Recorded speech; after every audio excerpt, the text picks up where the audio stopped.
Hello there my RPG lovers and welcome to another video. The first Surge game was definitely a breath of fresh air when it comes to Soulsborne games. Cutting off enemy limbs was a really interesting mechanic, it feels great and it never gets old.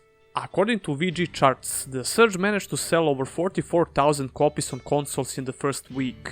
When it comes to the sales on PC, we don't have any similar info. However, according to Steam charts, the first Surge game had around 6k concurrent players when it released. This number is not impressive by any means, but I would say it's not terrible, considering that this was a new IP. Lords of the Fallen was another game developed by the same studio, and it was much more successful than the Surge, according to all the info we have. In less than a year, Lords of the Fallen managed to sell 900,000 copies, which is really impressive for a new IP. When it released, it managed to have around 800 concurrent players on Steam, which is around 25% better than the first Surge game. And what about the Surge 2, the game that was heavily praised by almost every reviewer and myself as well. DLCompare is the site for comparing video game prices from different retailers. It's a great tool if you want to make sure you'll get the best deal possible. Just search for the game you want to buy and DLCompare will show you where you can get the lowest price. The link for this website is in the description. When it comes to the game itself, the Surge 2 was definitely a great sequel. It's better than the first game in almost all aspects. Most importantly, the gameplay was smoother, which made the dismemberment mechanic even more satisfying. A lackluster story and reusing the same bosses was one of my main critiques of this game that I mentioned in my review. If you want to check out my complete thoughts about the Surge 2, you can click on the annotation or the link in the description. Judging by all the info we have about the Surge 2, it was a major flop, on PC at least. With only slightly above 3,500 concurrent players on Steam, it becomes the lowest ranked Deck 13 game.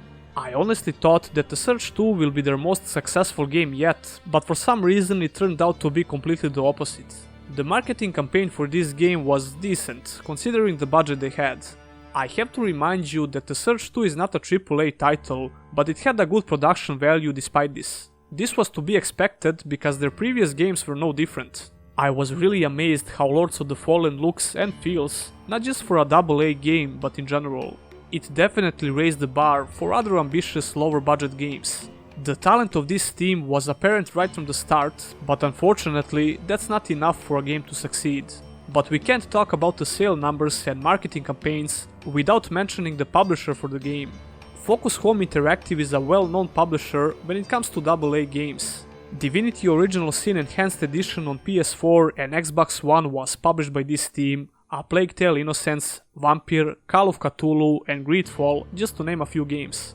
A Plague Tale Innocence and Greedfall turned out to be commercial successes, and I thought that the Surge 2 will be no different, but unfortunately this didn't happen. There could be a lot of reasons for why the game didn't sell so well, but when it comes to the Surge 2, I think that the release date was one of the major issues. The Surge 2 was released in September of 2019. Borderlands 3 and Greedfall came out in the same month, and since these two games were highly anticipated, especially Borderlands 3, the Surge 2 got overshadowed.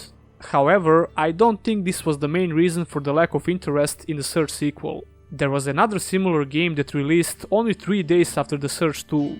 Code Vein was a highly anticipated title developed by Bandai Namco Studios. This game managed to sell over 1 million copies by now, which is really impressive. Just like the Surge 2, Code Vein falls into the soulslike RPG category. I don't know who thought that releasing the Surge 2 just a few days before Code Vein was a good idea. Actually, it's a terrible idea to be honest, especially because these two games share the same subgenre. Bandai Namco had a huge leverage right from the start when it comes to Code Vein, just because this same company published Dark Souls series. So it was pretty obvious that people would hear about this game one way or another. What bothers me about this whole situation is the quality of these two games. I think that the Surge 2 is way superior than Code Vein in almost all aspects, and it definitely deserves more attention. But situations like this keep happening in the gaming industry. Good games by small developers can easily get overshadowed by bigger titles, that's why the release date is so important. Regardless of what I think about Code Vein, it doesn't deserve the blame of course. Like I said before, there could be a lot of reasons for the lack of interest in the Surge 2, and we can't claim anything for sure. Bad release date is an apparent problem, but that's probably not the whole story. Whatever the case might be, I just hope we see more games from Deck 13. In my opinion, they should probably let the Surge franchise rest for a while. I would like to hear your opinion about this topic. Why this game went under the radar and did you even hear about it? Leave a comment down below. If you like this video, press the thumbs up and subscribe for more RPG content. Click on the bell icon so you don't miss any future uploads. Special thanks to my patrons and YouTube exclusive members, and if you as well want to become one of them, all the links are in the description. That will be all, and I'll see you in the next one.